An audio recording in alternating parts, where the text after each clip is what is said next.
देखिए वीआईपी मुसलमानों से एलर्जी है संघ को, मुसलमानों को स्टैंड नहीं कर सकती है भारतीय जनता पार्टी। यही नैरेटिव आज की तारीख में भी बिक रहा है। कितनी नीतियां चला लीजिए, कितने ही आप प्रोग्राम्स चला दीजिए, कितने ही योजना उनके घर तक पहुंचा लीजिए, नैरेटिव तो सबसे मजबूत यही है।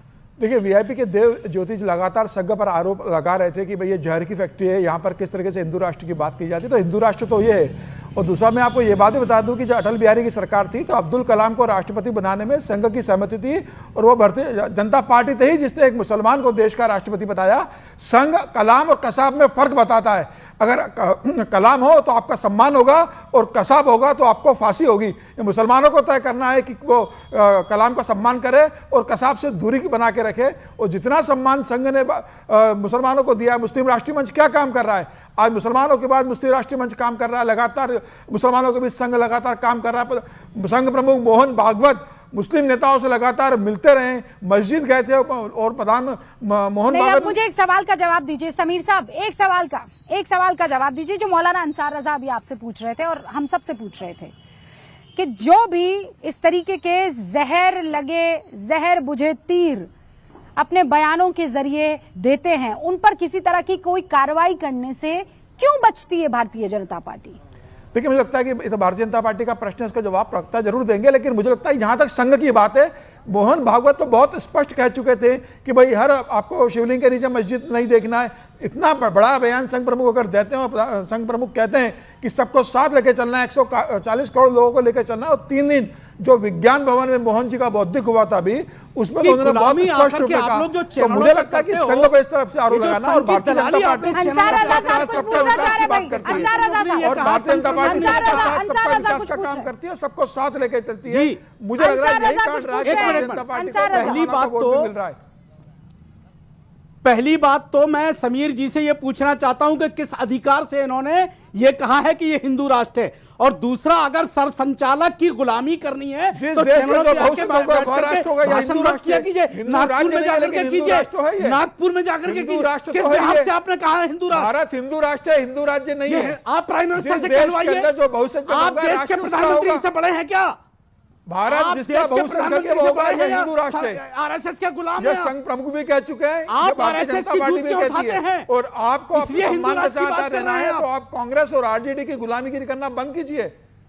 आप आरजेडी और कांग्रेस की गुलामी करना बंद कीजिए। भारतीय जनता पार्टी, प्रधानमंत्री मोदी ने 2014 के बाद जितना मुसलमानों को दिया है, आप उसकी तुलना कीजिए 2004 से लेकर 2014 तक और 2014 से लेकर 2025 तक क्या मिला है आपको? कुछ नहीं मिलेगा कांग्रेस के राज में। आपको दरी बिछाते रहोगे, क्या हैसियत है दरी बिछाते रहोगे। तुम्हारी मोदी जी का साथ दोगे तो आगे बढ़ोगे। 2047 के विकसित भारत के लिए मोदी जी का हाथ मजबूत कीजिए आप। और यहाँ बैठकर आप जो कह रहे हो ना कि एक तरफा वोटिंग कीजिए, बटेंगे तो कटेंगे, इस तरह की भाषा आप जो कर रहे हो, अपनी भावना बता रहे हो, आप मुसलमानों को बदनाम करने का काम कर रहे हो। के नाम पे पहले 25 में तो कर लो। हिंदुस्तान का पढ़ा लिखा तबका, समझदार मुसलमान प्रधानमंत्री नरेंद्र मोदी के साथ है। आते हो ना, ये वही बोल रहे हो तो प्रधानमंत्री से कहलवाओ कि हिंदू राष्ट्र। राहुल गांधी है जिन्हें बचने के लिए वायनाड जाना पड़ता है विधायक सांसद बनने के लिए। अरे राहुल गांधी को मुसलमान वोट की जरूरत पड़ती है, वायनाड जाते हैं। 24 घंटा टीवी में बोलते हो। मैं समस्तीपुर में मौजूद हूँ। प्रधानमंत्री, दोनों रुकिए। एक तो आपको ये समझना होगा कि इसका कॉन्टेक्स्ट क्या है।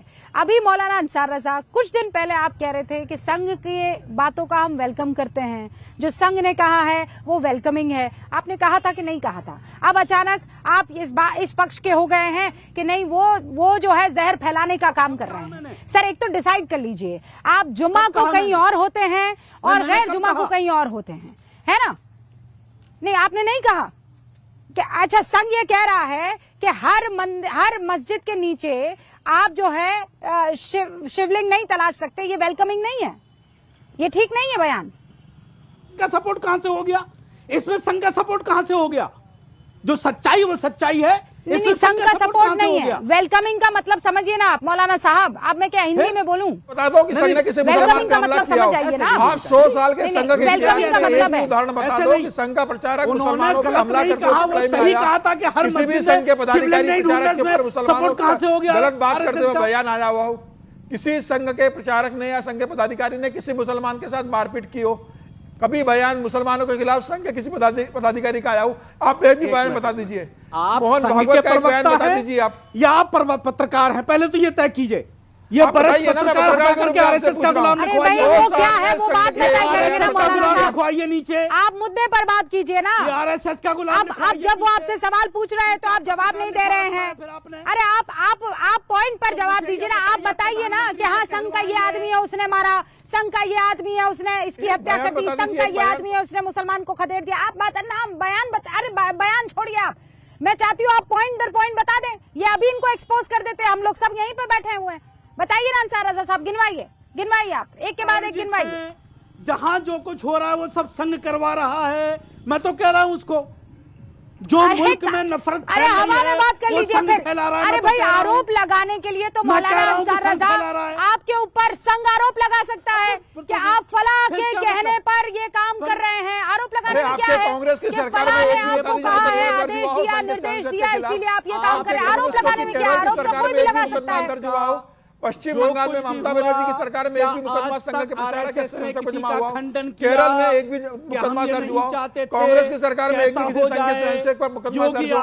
आप बताइए ना। बेगुनाह लोगों के घरों पे बुलडोजर चला दिया, क्या संघ ने आप कहा ऐसा कि ये गलत कीजिए, हो रहा है? ऐसा कीजिए सर। क्या कहा क्या संघ ने? सुनिए, बुलडोजर जिनके यहाँ पर कोर्ट, एक तो पढ़ाई लिखाई किया कीजिए ना मौलाना साहब, खुदा के वास्ते। कोर्ट ने बकायदा ये कहा है, मेंशन किया है। जो खाली एक लाइन व्हाट्सएप पर चलती है वो काफी नहीं है, उसके नीचे भी आप पढ़िए। सुप्रीम कोर्ट की तरफ से बकायदा कहा था कि अगर सरकारी जमीन पर किसी तरह का कोई अतिक्रमण हुआ है तो उसको हटाया जा सकता है। मैं कह रही हूं आपको, आप जाइए और चैलेंज कीजिए कोर्ट में कि योगी आदित्यनाथ की सरकार ने जितने भी बुलडोजर चलवाए हैं वो उन लोगों के घरों पर नाजायज तरीके से चलवाए हैं। जाइए ना, कोर्ट आपको रोकेगा तो नहीं। अगर आप ये अपील करेंगे तो सब दूध का दूध पानी का पानी हो जाएगा। और दूसरी बात यह है कि मुसलमानों को खुद तय करने दीजिए। आप ग्राउंड जीरो पर उतरिए, लोगों के घरों में जाकर उनसे पूछिए, बात कीजिए, वो बताएंगे कि क्या क्या हो रहा है, क्या क्या होना चाहिए। सिर्फ जहर फैलाने से काम नहीं चलता है, और वो किसी भी पार्टी से ताल्लुक रखता हो।